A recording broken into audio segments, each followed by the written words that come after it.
ದಾವಣಗೆರೆ ದಕ್ಷಿಣ ಉಪಚುನಾವಣೆಗೆ ದಿನಾಂಕ ನಿಗದಿಯಾದಾಗಿನಿಂದ ಈಗ ಪೋಲಿಂಗ್ ಮುಗಿದಿದೆ, ಫಲಿತಾಂಶಕ್ಕೆ ಕಾಯಬೇಕಾಗಿದೆ.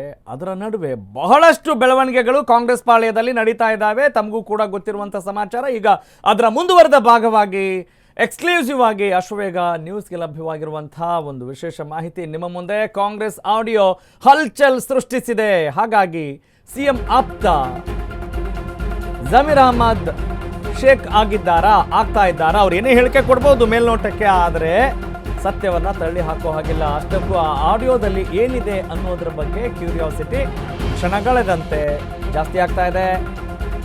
ದಾವಣಗೆರೆ ದಂಗಲ್ ರಹಸ್ಯ, ದಾವಣಗೆರೆ ದಕ್ಷಿಣದ ದಂಗಲ್ ಸೀಕ್ರೆಟ್ ಇದು. ಅಶ್ವವೇಗ ನ್ಯೂಸ್ನಲ್ಲಿ ಸೂಪರ್ ಎಕ್ಸ್ಕ್ಲೂಸಿವ್ ಆಗಿ ನಿಮ್ಮ ಮುಂದೆ.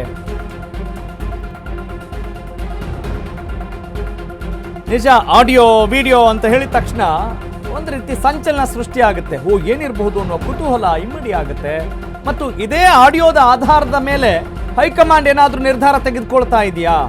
ಬೇರೆ ಬೇರೆ ಬೆಳವಣಿಗೆಗಳಾಗಲಿಕ್ಕೆ ಕಾಂಗ್ರೆಸ್ ಪಾಳ್ಯದಲ್ಲಿ ಬೀಳ್ತಾ ಇರುವಂತಹ ವಿಕೆಟ್ಗಳಿಗೆ ಈ ಆಡಿಯೋ ಏನಾದರೂ ಕಾರಣ ಆಯ್ತಾ ಅನ್ನುವ ಪ್ರಶ್ನೆ ಈಗ ಸದ್ಯಕ್ಕೆ ಉದ್ಭವಿಸ್ತಾ ಇದೆ.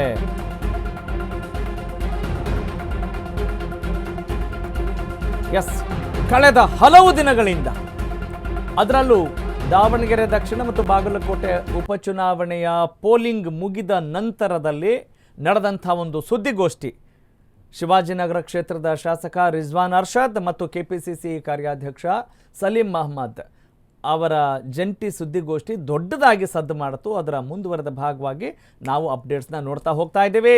ಎಸ್, ಸಿಎಂ ಆಪ್ತ ಮಂತ್ರಿ ಜಮೀರ್ ಗಡಗಡ ಅಂತಿದ್ದಾರಾ?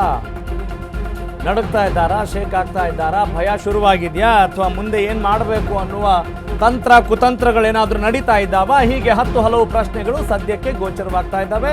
ಕಾಂಗ್ರೆಸ್ನಲ್ಲಿ ಮಿಂಚಿನ ಸಂಚಲನ ಸೃಷ್ಟಿ ಆಗ್ತಾ ಇರೋದ್ರಲ್ಲಿ ಯಾವ ಅನುಮಾನ ಇಲ್ಲ. No doubt, for sure high command ಕೈಗೆ ಆ ಆಡಿಯೋ ದಾಖಲೆ ಸೇರಿದೆ ಅನ್ನೋ ನ್ಯೂಸ್ ಲಭ್ಯ ಆಗ್ತಾ ಇದೆ. ಹಾಗಾದ್ರೆ ಆ ಆಡಿಯೋದಲ್ಲಿ ಏನಿದೆ ಅನ್ನುವ ಕ್ಯೂರಿಯಾಸಿಟಿ ಖಂಡಿತವಾಗ್ಲೂ ಎಲ್ಲರಿಗೂ ಇದ್ದೇ ಇರುತ್ತೆ. ಆ ಆಡಿಯೋದಲ್ಲಿ ಏನಿದೆ, ಅದೇ ಆಡಿಯೋದ ಆಧಾರದ ಮೇಲೆ ಹೈಕಮಾಂಡ್ ಈ ನಿರ್ಧಾರವನ್ನು ತೆಗೆದುಕೊಳ್ತಾ ಇದೆಯಾ? ಯಾವ ನಿರ್ಧಾರಗಳು ಮುಂದಿನ ದಿನಗಳಲ್ಲಿ ಏನೆಲ್ಲ ಬದಲಾವಣೆಗಳಾಗ್ತವೆ? ಎಲ್ಲ ಕದನ ಕುತೂಹಲದ ವಾತಾವರಣ ನಿರ್ಮಾಣವಾಗಿದೆ. ಕಾಂಗ್ರೆಸ್ನಲ್ಲಿ ಈಗಾಗಲೇ ಕೈಗೆ ನೋವು ಅನ್ನುವ ಶೀರ್ಷಿಕೆಯಡಿ ನಿಮ್ಮ ಅಶ್ವವೇಗ ನ್ಯೂಸ್ ಒಂದು ವಿಶೇಷ ಸಂಚಿಕೆಯನ್ನು ಕೂಡ ಪ್ರಸಾರ ಮಾಡಿತ್ತು. ಅಧಿಕೃತ ಅಭ್ಯರ್ಥಿಯನ್ನ ಸೋಲಿಸಲಿಕ್ಕೆ ಈ ಎಲ್ಲ ಷಡ್ಯಂತ್ರ ನಡೀತಾ, ಆ ಆಡಿಯೋದಲ್ಲಿ ಏನು ಷಡ್ಯಂತ್ರದ ಬಗ್ಗೆ ಮಾಹಿತಿ ಬಹಿರಂಗ ಆಗಿರಬಹುದು. ಹೀಗೆ ಹಲವು ವಿಚಾರಗಳು ಪ್ರಶ್ನೆಗಳ ರೂಪದಲ್ಲಿ ಪ್ರತಿಯೊಬ್ಬರ ಮನಸ್ಸಿನಲ್ಲಿ ಸೃಷ್ಟಿಯಾಗ್ತಾ ಇದ್ದಾವೆ. ರಾಜಕಾರಣ ಅಂತ ಹೇಳಿದರೆ ವಿನಾಕಾರಣವಾಗಿ ಏನೂ ನಡೆಯೋದಿಲ್ಲ. ಎಲ್ಲವೂ ಕೂಡ ಅವ್ರದ್ದೇ ಆದಂಥ ಒಂದು ಸ್ಟ್ರಾಟಜಿ ಮೇಲೆ, ಅವ್ರದ್ದೇ ಆದಂಥ ಒಂದು ಗೇಮ್ ಮೇಲೆ ದಾಳವನ್ನು ಉರುಳಿಸ್ತಾ ಇರ್ತಾರೆ. ಇದು ರಾಜಕಾರಣದ ಗ್ರಾಮರ್, ರಾಜಕಾರಣದ ವ್ಯಾಕರಣ ಅಂತ ಖಂಡಿತವಾಗ್ಲೂ ಹೇಳಬಹುದು. ಅಂದರೆ ಮುಖ್ಯಮಂತ್ರಿ ಸಿದ್ದರಾಮಯ್ಯನವರು 5 ವರ್ಷಗಳ ಕಾಲ ಮುಖ್ಯಮಂತ್ರಿಯಾಗಿಯೇ ಇರ್ತಾರೆ ಅನ್ನುವ ಹೇಳಿಕೆಗಳನ್ನು ಕೊಡ್ತಾ ಇದ್ದಂಥ ಜಮೀರ್ ಅಹಮದ್ ಖಾನ್ ಅವರ ಈ ನಡವಳಿಕೆ ಸಿದ್ದರಾಮಯ್ಯ ಅವರ ಮನಸ್ಸಿಗೆ ನೋವಾಗಿದೆಯಂತೆ. ನೋಡಯ್ಯ, ನೀನೇ ಉತ್ತರ ಕೊಡು, ಹೈಕಮಾಂಡ್ಗೆ ಈ ಬಗ್ಗೆ ಎಲ್ಲ ಗೊತ್ತಾಗಿದೆಯಂತೆ ಅನ್ನುವ ಮಾತುಕತೆಗಳೆಲ್ಲ ಅಂತ್ಯಕಂತ್ಯಗಳು ಸೇರಿ ಎಲ್ಲವೂ ಕೂಡ ಈಗ ಒಂದು ಹೊಸ ರೂಪವನ್ನು ಪಡೆದುಕೊಳ್ತಾ ಇದೆ.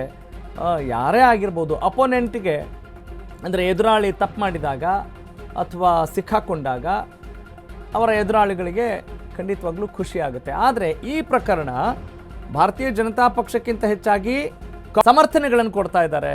ನಮ್ಮಲ್ಲಿ ಒಗ್ಗಟ್ಟಿದೆ, ಪಕ್ಷ ಹೇಗೆ ಹೇಳಿದೆ ಆ ರೀತಿ ಕೆಲಸ ಮಾಡ್ತಾ ಇದ್ದೀನಿ, ವೇಣುಗೋಪಾಲ್ ಅವರು ಏನು ಹೇಳಿದರು ಆ ರೀತಿ ಮಾಡ್ತಾ ಇದ್ದೀನಿ, ಸಿದ್ದರಾಮಯ್ಯನವರು ಯಾವ ರೀತಿ ನಿರ್ದೇಶನ ಕೊಟ್ಟರು, ಮಾರ್ಗದರ್ಶನ ಕೊಟ್ಟರು, ಅವರ ಸೂಚನೆ ಮೇರೆಗೆ ನಾನು ದಾವಣಗೆರೆಗೆ ಬಂದೆ, ಪ್ರಚಾರ ಕೂಡ ಮಾಡಿದ್ದೀನಿ. ಒಂದಿನ ಕೇರಳದಲ್ಲಿ ನಾನು